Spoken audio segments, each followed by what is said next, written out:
Buenos días. A continuación les presento mi mensaje a la nación de hoy, 8 de julio de 2026. Lleva por título Se está configurando un gobierno paramilitar. Compatriotas, durante las últimas 7 décadas, nuestro país ha padecido el conflicto armado y ciclos de intensa violencia política. Según la Comisión de Esclarecimiento de la Verdad, que fue creada con el Acuerdo de Paz de 2016, en este periodo al menos 800,000 colombianas y colombianos fueron asesinados en esta espiral de violencia.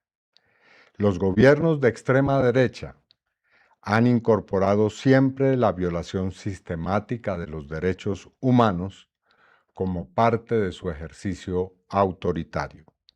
Han reprimido a sus opositores, han realizado en contra de ellos espionaje, los han judicializado con falsas pruebas y falsos testigos e incluso, como es el caso de la Unión Patriótica, han desatado prácticas de genocidio político.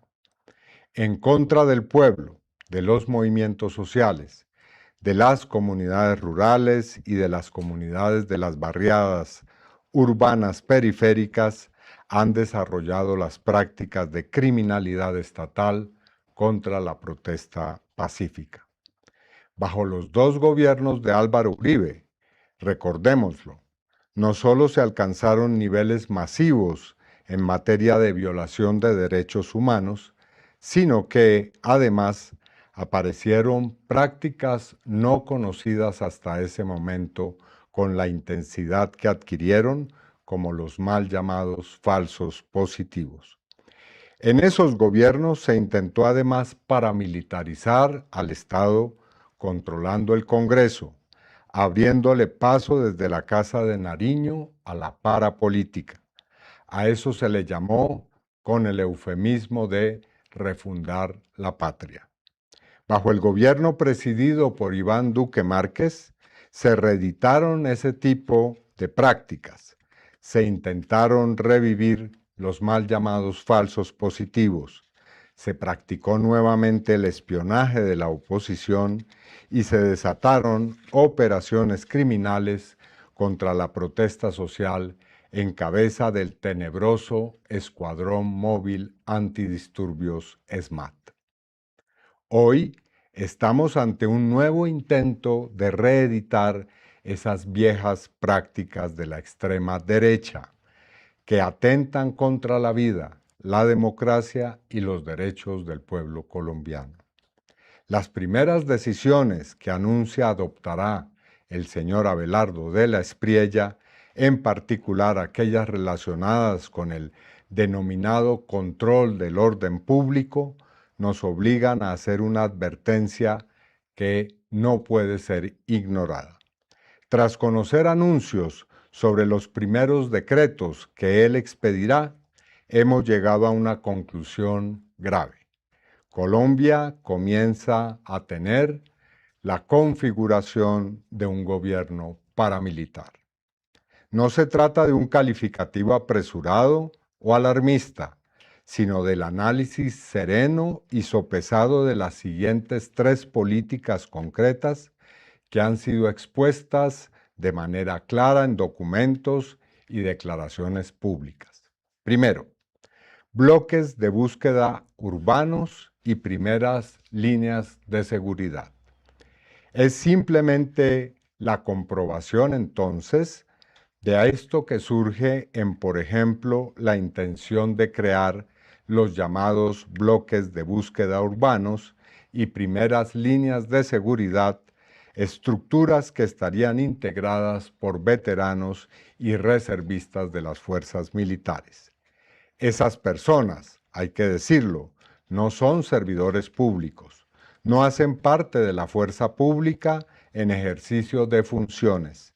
En consecuencia, no pueden asumir tareas relacionadas con el uso de la fuerza, el monopolio de las armas, ni el mantenimiento del orden público, porque esas competencias pertenecen exclusivamente al Estado y están sometidas al mandato de la Constitución y de numerosas leyes.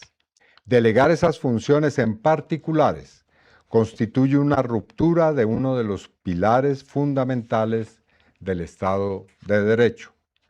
Colombia conoce demasiado bien las consecuencias nefastas de confundir autoridad legítima con organizaciones de cuerpos armados civiles, las consecuencias de que el Estado renuncie al monopolio de la fuerza y auspicie la conformación de estructuras paralelas. El resultado de la historia del paramilitarismo en Colombia no ha sido nunca tener más seguridad, sino más violencia, más arbitrariedad y más impunidad. Segunda política, criminalización de la protesta social.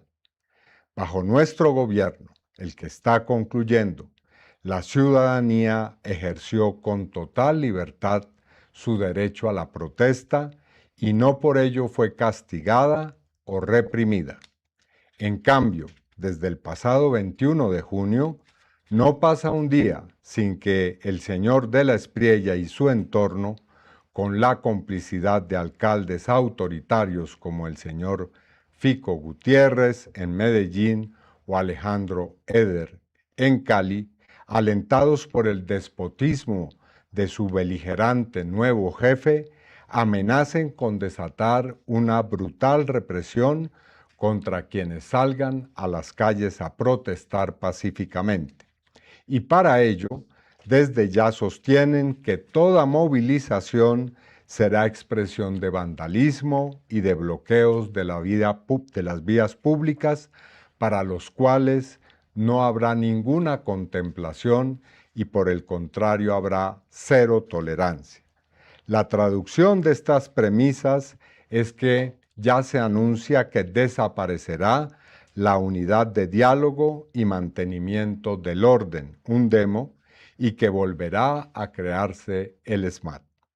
El país sabe bien que el ESMAD fue un cuerpo creado con el único fin de desatar toda clase de acciones violentas, especialmente contra la juventud, y que alcanzó un tenebroso récord de violación de derechos humanos, ejecuciones extrajudiciales, práctica de tortura y violencia sexual, e intento de asesinato como la práctica de provocar intencionalmente a los jóvenes, lesiones oculares, muchachos y muchachas que salieron a las calles a ejercer su derecho a la protesta social en distintos contextos.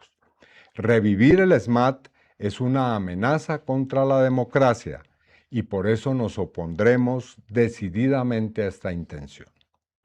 Tercera política anunciada, megacárceles privadas. De la Espriella también busca privatizar y paramilitarizar el sistema carcelario y penitenciario. Su programa de gobierno, llamado Colombia, Patria Milagro, dice lo siguiente textualmente, cito, comillas, construiremos 10 megacárceles o cárceles aisladas y privadas.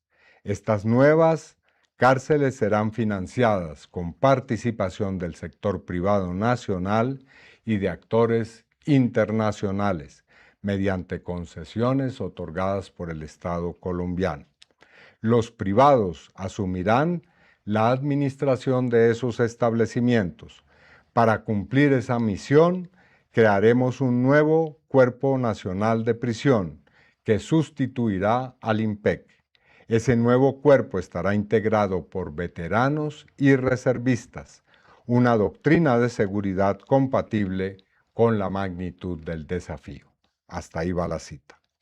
Estos anuncios y proyectos provienen de alguien cuya vida personal y profesional, recordémoslo, fue puesta al servicio de estructuras paramilitares y narcotraficantes en el pasado. De la Espriella ha sido reiterativo en afirmar que una de sus aspiraciones en la época del mayor apogeo de las Autodefensas Unidas de Colombia era ser, cito entre comillas, paraco con uniforme y con fusil. Hace algunas semanas lo denuncié penalmente por haber sido promotor, financiador y usufructuario de grupos paramilitares. Pero más allá del origen, de la concepción de que el Estado de Derecho es compatible con la paramilitarización de las instituciones y de la sociedad, este es un aspecto del proyecto que De la Espriella ha llamado Patria Milagro, que no es otra cosa distinta al viejo proyecto paramilitar y mafioso de, comillas, refundar la patria. O en otras palabras, un modelo de régimen de enriquecimiento privado sin límites legales ni constitucionales, el extractivismo minero y de hidrocarburos desenfrenado, la eliminación de las reformas sociales que ya hemos venido construyendo en estos 4 años. Esos objetivos requieren, por supuesto, debilitar toda forma de disenso, oposición y libertad política en nuestro país mediante el terror y la criminalidad del Estado. Este proyecto es abiertamente inconstitucional y, para no citar otros artículos y normas, me limito a recordar que el artículo 22A de la Constitución es categórico en establecer la prohibición de crear, promover, organizar, apoyar, financiar o emplear grupos de civiles armados, incluidos aquellos que adopten la denominación de autodefensas, paramilitares, redes u organismos de seguridad, como es el caso de las políticas que acabo de reseñar. La situación que he presentado hasta aquí demuestra la justeza del llamado que he formulado como líder de la oposición política a la desobediencia civil de carácter pacífico. La mayor preocupación que surge al propiciar violaciones masivas y sistemáticas de derechos humanos, tanto desde el Estado como desde cuerpos paramilitares, concierne a la seguridad de las poblaciones en los territorios rurales y urbanos periféricos. Hoy me dirijo a los organismos nacionales e internacionales que tienen el mandato de proteger los derechos humanos con un llamado respetuoso pero perentorio. Solicito a la Defensoría del Pueblo, a la Comisión Interamericana de Derechos Humanos, a la Oficina del Alto Comisionado de las Naciones Unidas para los Derechos Humanos, que observen con especial atención el desarrollo de esta nueva etapa que comienza para Colombia y que informen con rigor las actuaciones de Abelardo de la Espriella y de su entorno. Nuestra Constitución no es solamente un texto jurídico, es un pacto ético construido sobre el respeto de la vida, la integridad y la dignidad humana. Hoy más que nunca es indispensable que esos principios sean protegidos sin vacilación. Y así lo haremos. Tengan ustedes toda y plena seguridad. Feliz día y gracias.